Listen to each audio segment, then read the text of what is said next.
Value investing is a common strategy built on the premise that the true value of a company can differ from the market value of its stock. Investors who know how to spot the discrepancy can potentially capitalize on it. When the company's true value is believed to be more than the market value of its stock, the stock is considered undervalued. When it's believed to be less, the stock is considered overvalued. Investors use various ratios to determine which scenario is more likely. One of these is the price to earnings ratio, or PE ratio for short. It helps investors assess what a company's true value may be, and it's calculated by dividing the market price of the stock by the company's earnings per share.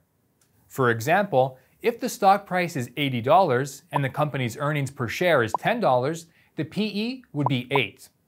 This is considered a relatively low PE ratio, which suggests the stock could be undervalued.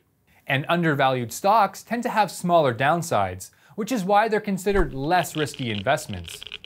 On the other hand, a high PE ratio like 50 or 60 suggests the stock may be overvalued. Overvalued stocks can have potentially larger downsides, making them riskier investments. Of course, PE ratios aren't fixed. If a company's PE ratio goes from 5 to 10, for example, it may mean that its earnings have fallen, that the price has risen, or both. But did you know that PE ratios aren't just useful for individual stocks? They can also be applied to the broader markets like the S&P 500 index. What's more, knowing what returns have historically been possible based on PE ratio investing might even make you a better investor today.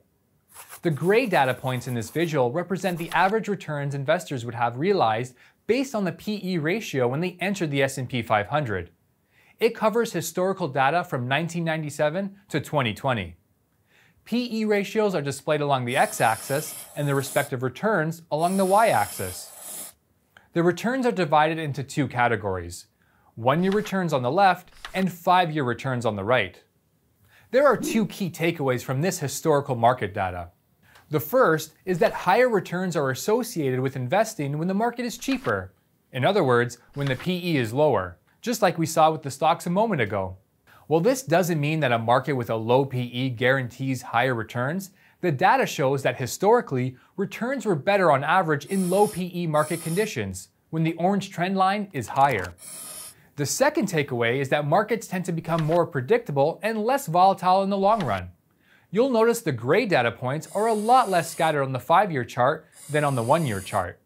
This suggests that the longer your time horizon, the more predictable your investment may be. Understanding this dynamic is especially useful for investors navigating recessions and market declines. Historically, this is when markets often see cheaper PE ratios. And because markets tend to be cyclical, meaning history tends to repeat itself, there may be wisdom in buying the dip and holding on until the market recovers. So while a decline may seem like a daunting time to invest, it may actually set you up for positive returns when the market recovers. Interested in learning more? We've got you covered. Check out our value investing course for insights on how to think like a value investor.